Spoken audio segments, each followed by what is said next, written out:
Hi all, I'm Jeff Rush. Although much has been written about how phenomenology, particularly as modeled by Merleau-Ponty, describes the embodied presence experienced by computer game players, these accounts have largely focused on timeless moments of perception. Merleau-Ponty also considers temporality and describes how moments of the past and present become a multiplicity that we experience but do not ultimately synthesize. More precisely, he distinguishes between identity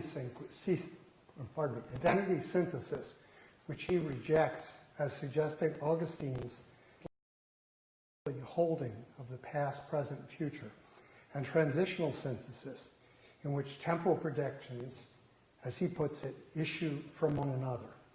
In this paper, I will use Merleau-Ponty's discussion of temporality, taken from the phenomenology of perception, to argue for the significance of perceptual time in first-person shooters. Using a close reading of an obstacle from Half-Life 2 as an example, I will claim that first-person shooters evoke an embodied sense of time that has not been considered in most game scholarship. Further, I will suggest that the tension implicit in this sense of time, particularly that between the pre-reflective and the reflective, generates some of the forward drive in these games.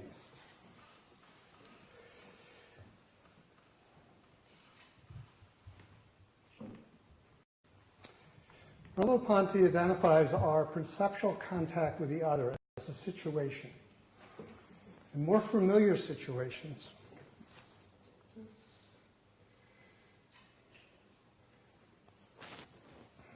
we tend to move directly from our initial perception to a reflective, abstract identification of the other. In creative situations, ones that have not yet been pre-experienced, or in his terms, sedimented, we're exposed to a more immediate, unnamed contact with the world, which Merleau-Ponty calls pre-reflective. Merleau-Ponty's scholar Mark Muldoon tells us that the pre-reflective, quote, evaluates the potentialities of the whole environment and is the ground of any explicit and voluntary acts of intentionality, while its own character remains, and this is Merleau-Ponty's phrase, concealed behind the objective world which it helps to build up. Once the subject develops intentionality, the pre-reflective tends to dissolve into the sedimented or reflective.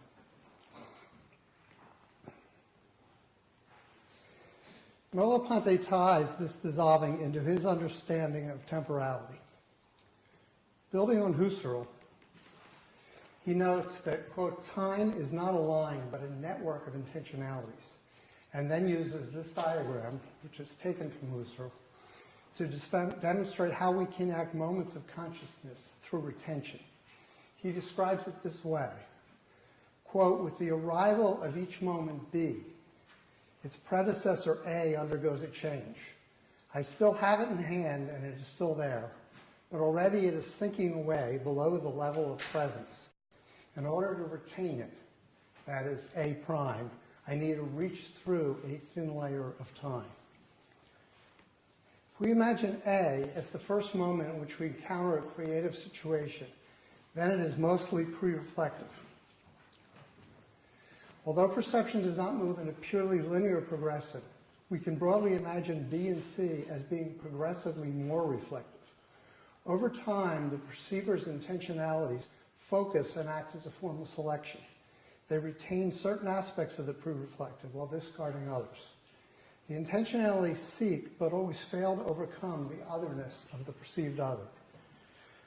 Put another way, our present arises as soon as the otherness, which the previous present failed to encompass, becomes obtrusive. The evolution of perception itself defines phenomenological time. Unlike in other forms of media, in which the perceptual movement suggested by Merleau-Ponty's temporality is experienced internally, in games and other interactive forms we can act upon it. But before we go forward, we need to stop and raise one question about the pre-reflective. Although Merleau-Ponty had a particular interest in painting and other visual culture, his sense of pre-reflective primarily focused on situations where the subject and the other are both in the same ontological world. What happens when the other we are engaging with in a creative situation is the game world?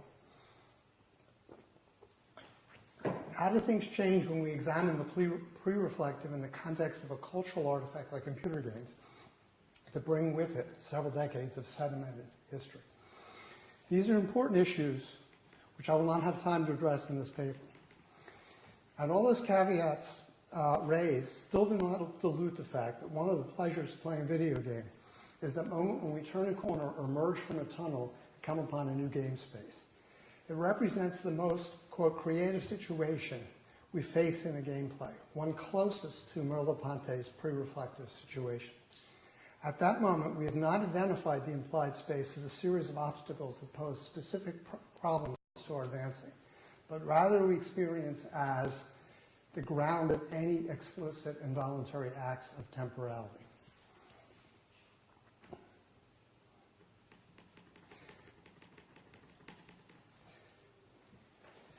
We can now apply Merleau-Ponty's temporality to an aphoria, Espin's term for an undefeated obstacle from Half-Life.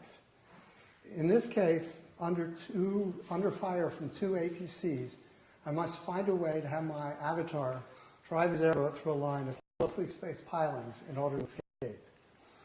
If we assume that I come upon the avatar in moment A, pardon me,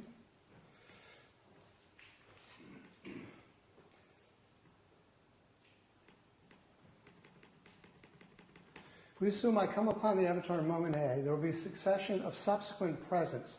Merleau-Ponty calls them fields of presence, during which I learn how to solve the aphoria.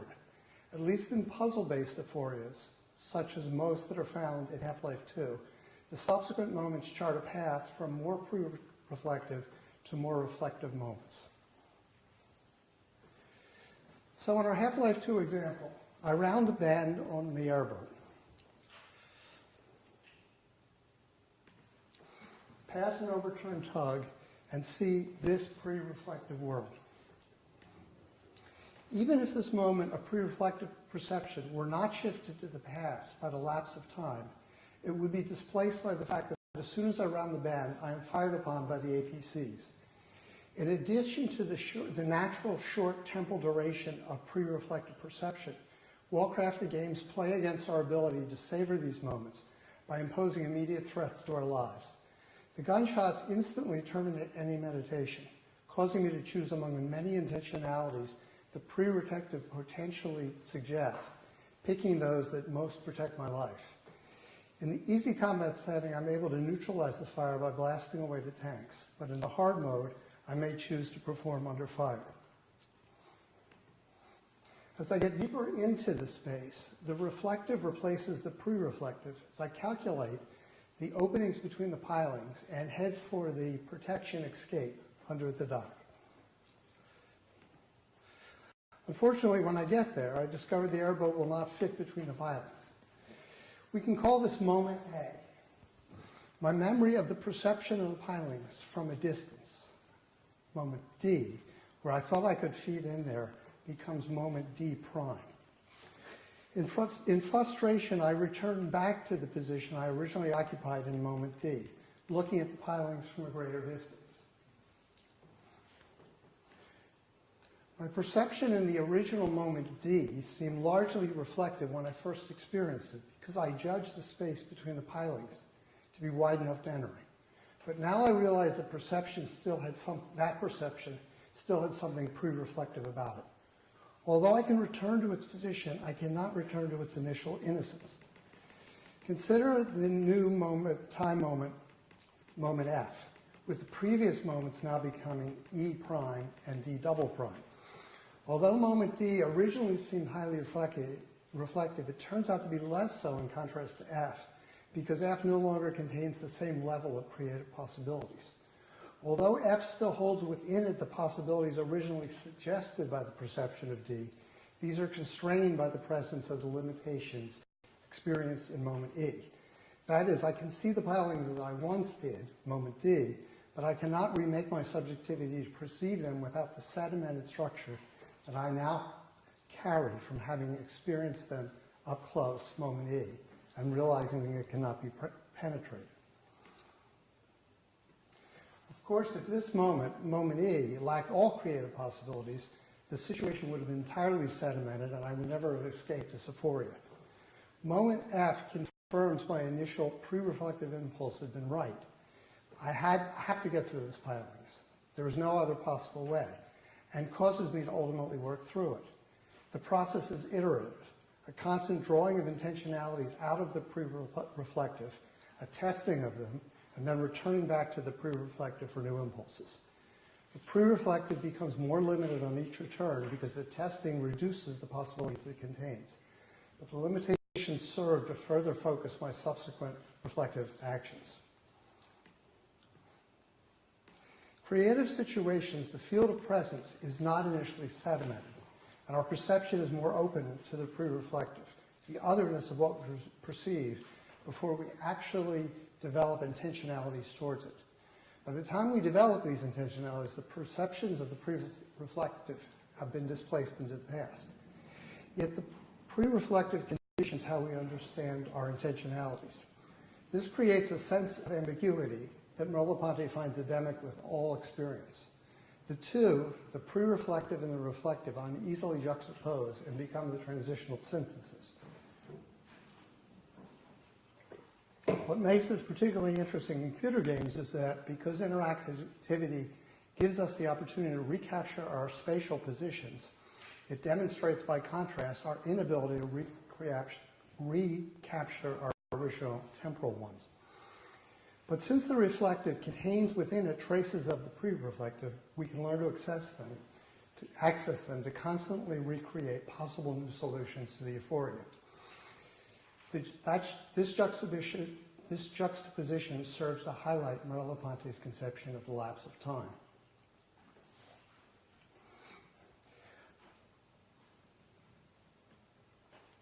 I want to end by considering what Merleau-Ponty's temporality might suggest about the role of narrative in first-person shooters. Narrative is, of course, Dweck's term in game studies, and I do not want to go into that here, except to note that there have been a number of attempts to define its secondary role in interactivity. For instance, Espin's ergodic. One of the impulses behind these models is to consider what drives us in computer games if we do not want to privilege the central hermeneutic of narrative. Merleau-Ponty's discussions on temporality look at a problem that has concerned philosophers since Augustine. If we see time as a sequence of scientifically based nows without the width to contain past or future, how do we connect them to one another? This is sometimes demonstrated by asking how we recognize a musical phrase as ultimate harmonic resolution without retaining some prior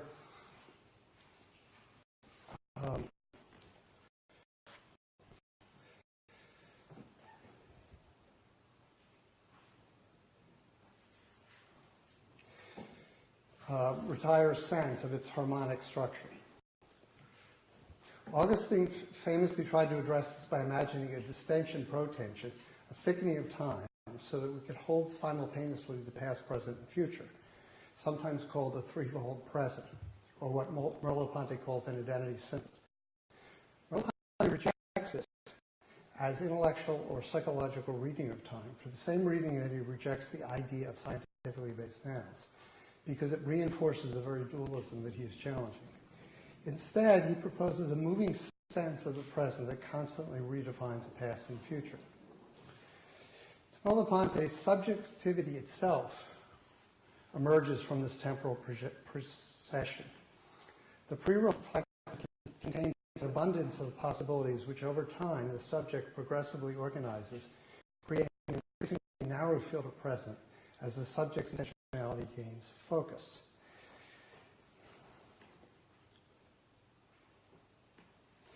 Merleau-Ponty sees an ongoing and fundamentally irresolvable tension between the pre-reflective and the reflective, between self and other, which creates the ambiguity of experience. This tension or transitional sequence comes from his observation that our subsequent perception is never entirely free of the pre-reflective moment in which we initially perceive it. Such ambiguity suggests a limited resolution characteristic of modernist literature and visual arts. I am not claiming this ambiguity for gaming. When I beat the euphoria that I've been describing, I achieve a closure that should not be possible, given Merleau-Ponty's ongoing tension. However, I'm not concentrating here on solving the aphoria, but on the ongoing tension and engaging with it. In computer games, the tension of finding the reflective and the pre-reflective, and then when that reflective does not work, circling back to the current memory of the pre-reflective is engaged in action. This engagement is, in fact, Merleau-Ponty's embodied subject that others have written about. The tension is not primarily between incomplete understandings of representative motivations or story structures, as it might be a narrative, but between contrasting orders of perception as they emerge over time.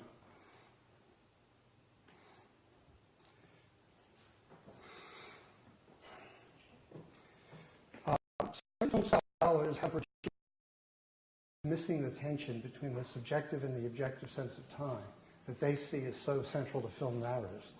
The problem may be instead they're locked into a tension inherent in the narrative, one that sets subjective time against the more objective sense of playing out a story. By contrast, we might argue that video games contain their own form of tension, one that is built into phenomenological time. Instead of looking for the tension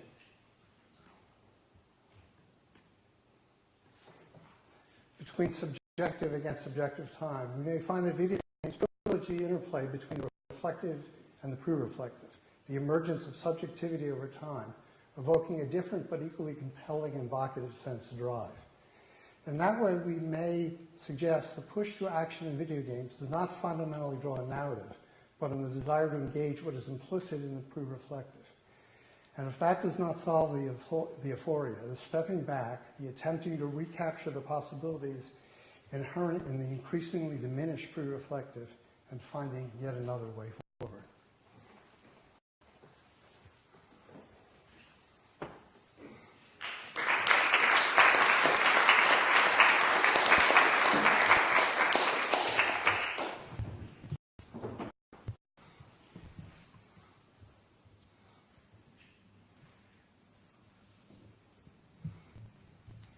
Lunch?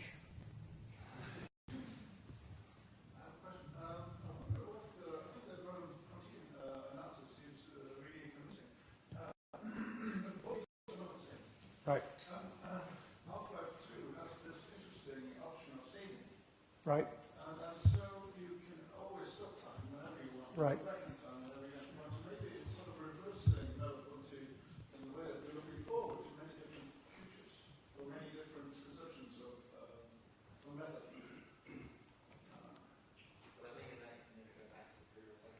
Right. But how does this? I just want to keep your comment on that. Well, you know, the pre-reflective being being experiential is it doesn't really matter whether you can go back to it. Once you've seen it, it keeps changing on you. So when I first went through Half-Life 2 and got stuck at places, sometimes for days, I didn't figure out the solution until I walked outside and thought about it. And I came back to it and saw it sort of afresh, and then I could sort of solve it. So I think it has to do with this sort of constant refreshing of experience. And I agree it doesn't apply to all games, and I agree Half-Life 2, because of its puzzle quality, has a particular, yeah. Do you see that, or how do you see that being different from physical real life? Why? The game is in sort of privileged position or a different I don't see it that much different from real life. But I keep looking for ways in which games are expressive of perceptual freshness or lack of it in real life. And this is sort of the analogy. Yeah?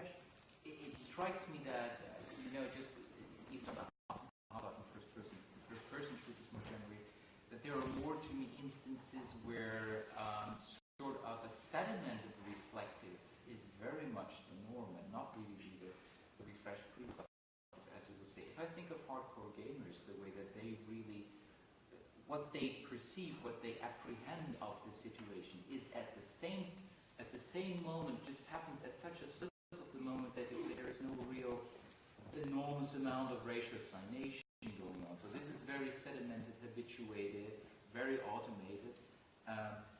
And at the same time, it is very much not pre-reflective in that they see through all the nice explosions and all the kind of detail and other things that the interface offers them, right through the one or two or three things they have learned looking at, which are relevant for solving the functional game problem at hand.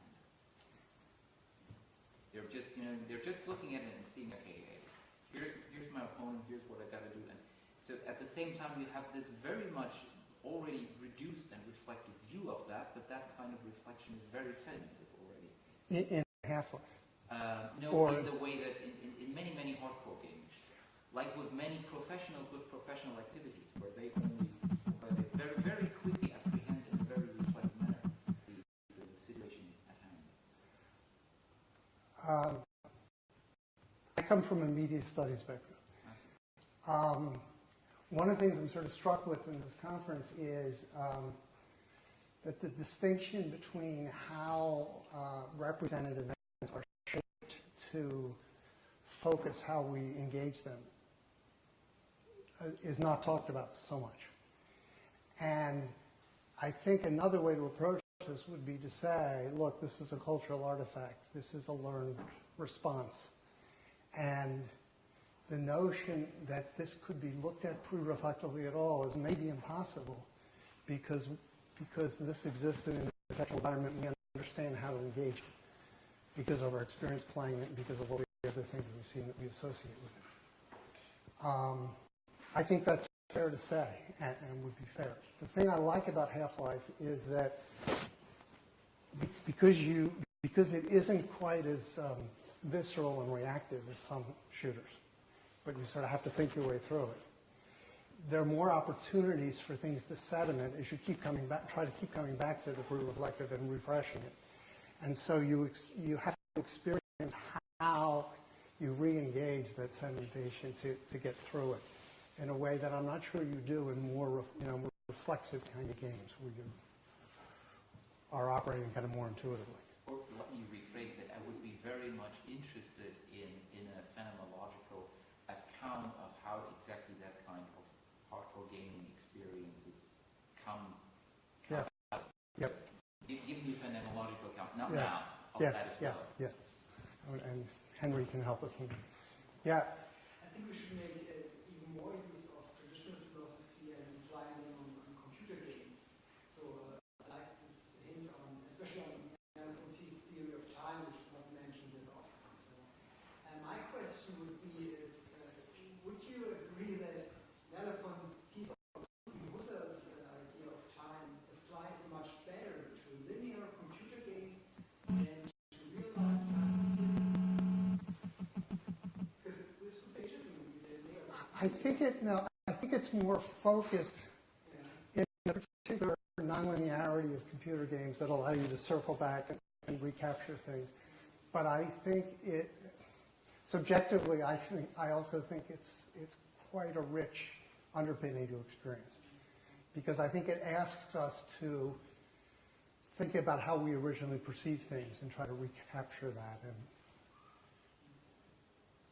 But I do think it's particular to computer games in a way that is not true in other art forms.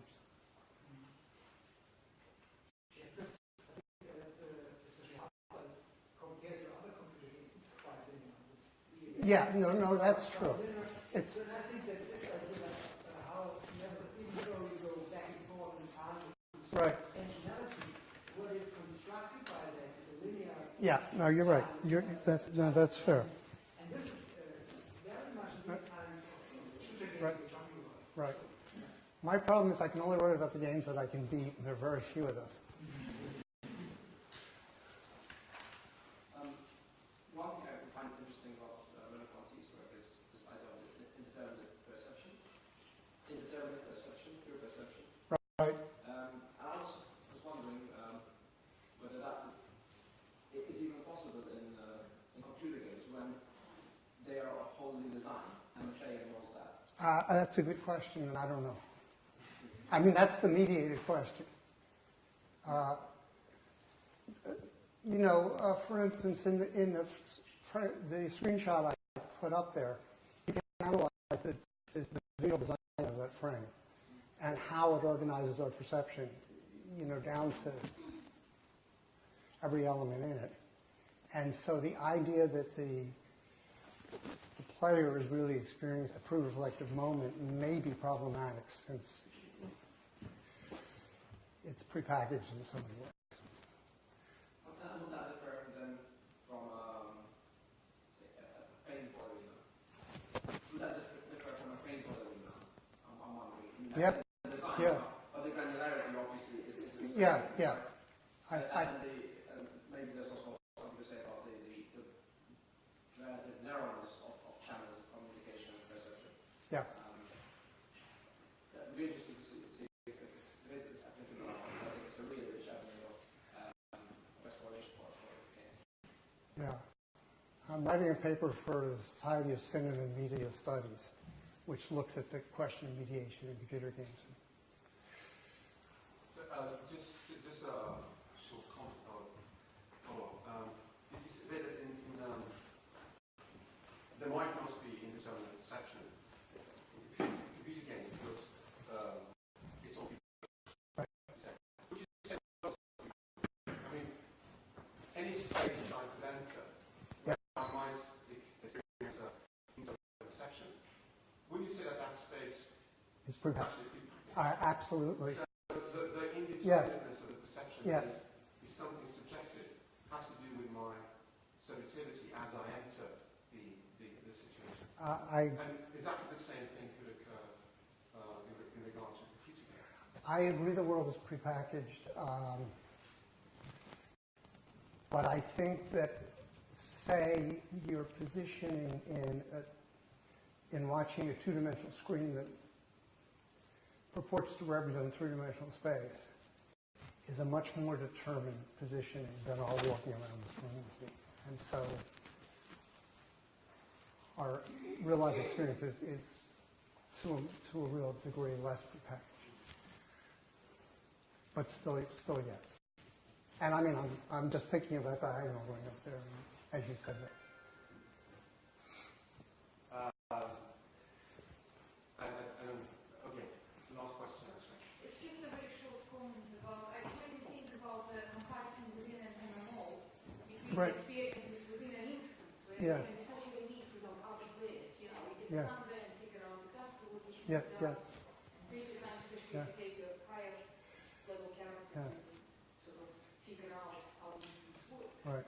And then a completely different experience, Right. perception of it outside the instance, where you can't really, if it's a very populated time, with many players running Yeah. around, you can't really come back and repeat Yeah. to the extent you would Yeah. in an instance where everything is much more predictable.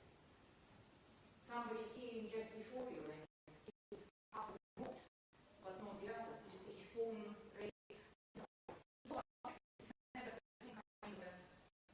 I know the distinction there is very small, not as much as between the game and the real world. It still sort of, there is some room to explore the effect, you know, all this clash of intentionalities or possibilities.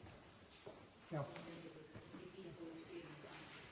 And if you think this country is designed for visual organization, come see mine. Lunch.